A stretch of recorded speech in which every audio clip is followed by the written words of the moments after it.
Here are 5 unexpected costs of starting a nonprofit. Let's get into it.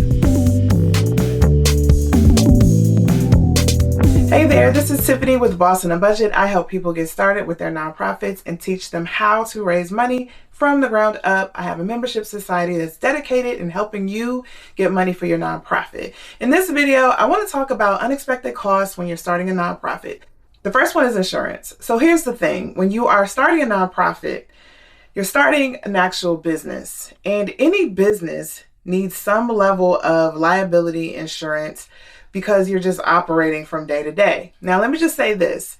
Anytime somebody asks me about insurance and what insurances they need, I always recommend that they talk to an insurance broker because that person is a professional and they understand the rules based on what you do and also based on your state, because there may be some requirements that are specific to your situation, like where you live or if you want a contract or based on the type of activities that you do, especially if you work with children or vulnerable populations. So the first thing I'll say before I even go into any more detail is if you're curious about what insurance you need, talk to an insurance broker, okay? But you're going to need some level of protection just because you are operating and you're more than likely interfacing with other people. So that introduces a level of liability that you need protection for. Also, there's a thing called directors and officers insurance. It's D&O insurance, and it's insurance that protects your board of directors and the key officers of your organization. So you need that kind of insurance to also protect the decisions made by the board as well.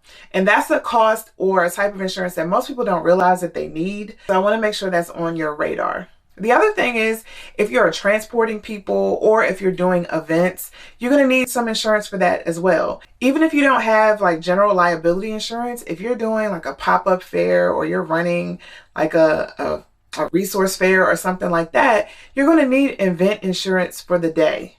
And there are companies that will insure you just for the day and make sure you have like your certificate of insurance to make sure everything is covered. So the more you interface and interact with the public or people, generally you're going to need to think about the type of insurance and coverage that you need. Also, when you start hiring people, you're going to need workman's comp insurance as well, and there may be other types of insurance that you need to secure. So the moral of the story is just check and see what you need and realize that that is a cost even in your first year, and just budget based on the type of coverage that you need. The second cost is website maintenance. And I think what most surprises people about this is that there may be different layers to maintaining your website.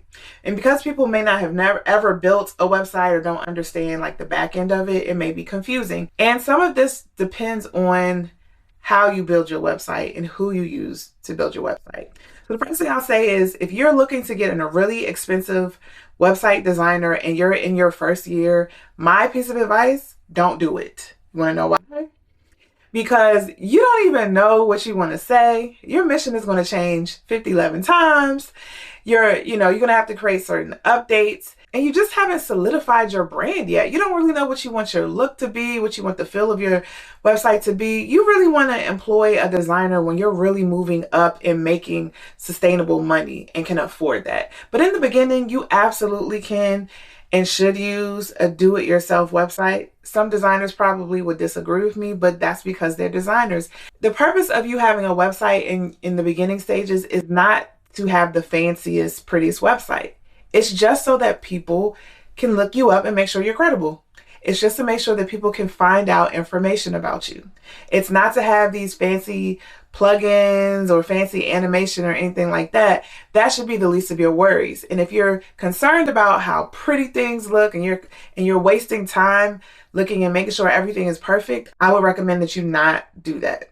But you're going to need a website. So it's going to cost money first to buy your domain. And as a nonprofit, you probably have a .org, but you also want to think about securing the .com, the .net, the .info, not because you're going to use it, but because you don't want anybody else to use it. Because if somebody's searching you or looking you up and they accidentally put one of those in, then they may get confused about who's who, and they may never actually find you. So it is a good idea to just secure those other websites just in case, even though you're not going to publicly use them. So there's cost of buying your domains and those extra domains for the .com and the .net, et cetera, et cetera. There's also the cost of hosting.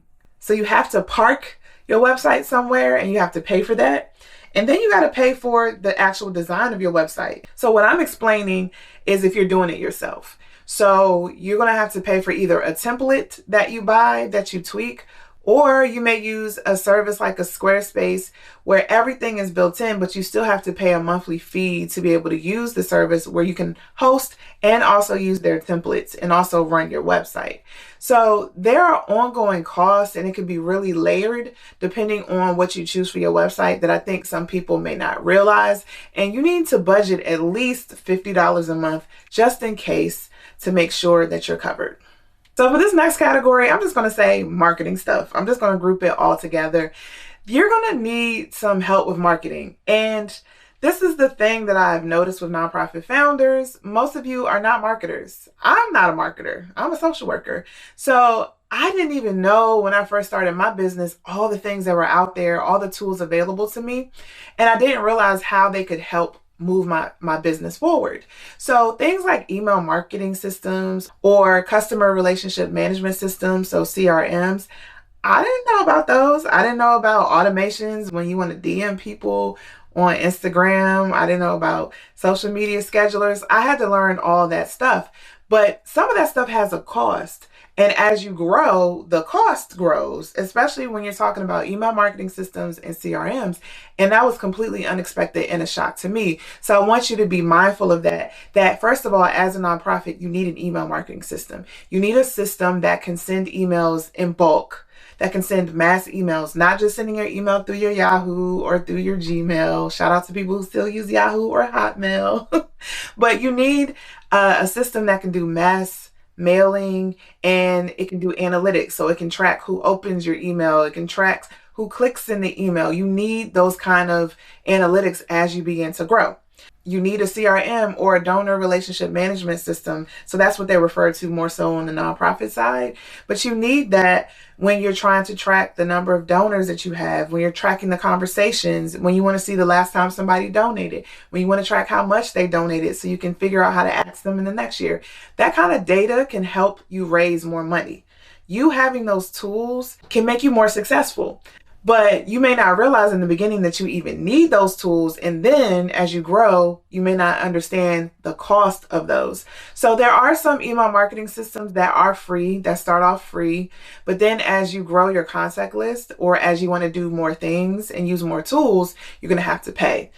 The same thing with CRMs or donor relationship management systems. So you just have to start somewhere and grow, but you need to budget as you grow. So for email marketing systems, I would just say at least $50 a month. And then for donor relationship management systems, at least between $40 and maybe even $80 a month. It depends on the system that you're using and depends on, what tools that you need. But most of these are under $100 a month, especially when you're still small. But again, you need to budget for them, and these costs add up. Number 4 is state fees. So when you're starting your nonprofit, you may think it's straightforward. You may be like, okay, I just got to do my articles of incorporation. Side note, if you have no idea what an articles of incorporation is, I'm linking a video above to explain what that is. But that's usually the first step when you are starting your nonprofit. Well, you may be straight if maybe the fee is $15 for some of y'all where your states have low fees, or some of your states may have a fee for $100 or $150. But once you see that fee, you may be like, okay, all right, I'm straight. That's all the cost? Okay. But other fees come into play depending on where you live, depending on where you start your nonprofit, and what you're trying to do. So if you want to expedite the process, there's fees for that. In some states, you have to give like a public notice and let people know you started your nonprofit. There's a fee for that. In most states, you have to register to fundraise. There are definitely fees for that, and you have to be mindful of that. And these are annual fees. Sometimes in your state, you even have to pay an annual fee just to have a business. So where I am in Maryland, we have to pay an annual fee, and that thing is hefty, right? So as a nonprofit though, do your research, because some of your fees may be lower, you may be exempt, but what I'm trying to let you know is that there's probably going to be a fee, so just do your research. And then finally, number 5 may not apply to everybody, but I just want to give you a heads up. The cost of having a building. And the reason why I'm saying unexpected cost is this. People know there's rent, right? People know generally that if you secure a space, that you got to pay for your utilities. But I think people really underestimate the cost of securing an actual space for your nonprofit. And I think people do this in business as well, but especially for nonprofits. People underestimate that you have to pay rent every month, that you have to keep up with your bills, that your utilities fluctuate just like they may fluctuate in your home.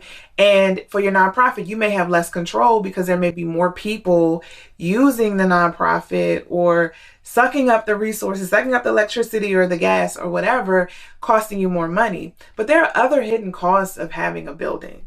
You have to think about like maintenance. Whose responsibility is it for the upkeep of the inside and the outside? I want you to think about plumbing.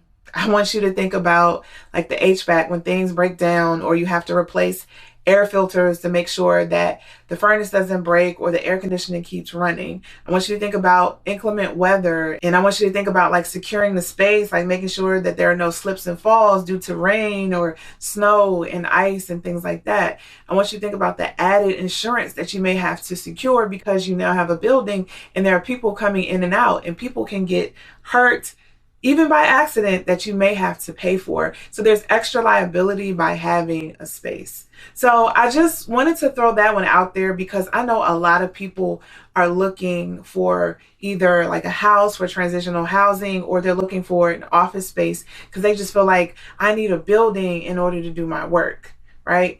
But I just want you to keep in mind of the added cost of that, of having a building. And let me just throw in there a car. Say if you want a vehicle, you want a van, it's the same thing. You have to have added insurance. So you may pay for it outright, or you may have to pay like a car note, but you have to also pay car insurance. And you may have to add other insurance because you're transporting clients or staff or volunteers in that van, right? And you want to have insurance for that. You have to think about the maintenance of the car and the oil changes and when things break down or when you get into accidents, and paying for deductibles and things like that. There are hidden costs when you start securing more property that I just don't want you to forget. And I am not trying to discourage you. I'm just trying to prepare you. The bottom line is know what your costs are and budget for those costs so that you have the money you need to pay your bills, so that you have the cash flow that you need to pay your bills. But if you're not writing your bills down, if you're not projecting what it costs to run your organization, then you are going to run out of money. And I don't want that to happen. So if you need help with budgeting, I do have a budgeting masterclass that's been very helpful for folks. I'm going to link that below, or just let me know in the comments if you need the budgeting masterclass. It's a replay of a class that I did that includes 2 budget templates. Or no matter what you do or whatever template you use, just make sure you do have a budget from year to year. If you need help, you can visit me at bossandabudget.com. Otherwise, I will see you in the next video.